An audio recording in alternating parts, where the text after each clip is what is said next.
یہ جو جنرل باجوہ کی باتیں اب سامنے آ رہی ہیں، کئی ایسی باتیں ہیں جو میں اس لیے نہیں کرتا، میں اپنے اداروں کو نقصان نہیں پہنچانا چاہتا، لیکن جو یہ جس طرح انہوں نے ایک سازش کر کے گورنمنٹ گرائی اور کیسے وہ ملے ہوئے تھے دوسروں کے ساتھ، یہ جو پی ڈی ایم کے لوگوں کے ساتھ کیسے ان کے رابطے تھے، اور کیسے انہوں نے جو سب سے بڑا ظلم کیا کہ احتساب کا عمل ختم کیا۔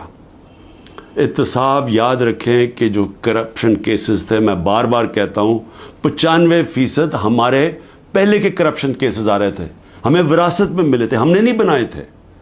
میرے اوپر تو آج 200 کیسز تقریباً ہو چکے ہیں چند مہینے کے اندر، ان کے اوپر 2 3 کیسز تھے اور وہ سارے پرانے بنے ہوئے تھے، 95% پرانے کیسز تھے۔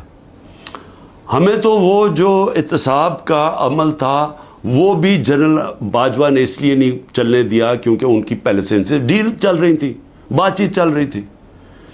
لیکن ملک کو آج کتنا نقصان ہوا، وہ کون سا فورم ہے جس کے اندر یہ جائزہ لیا جائے گا کہ ایک کس طرح کے فیصلے نے اس عوام کو کتنا نقصان پہنچایا؟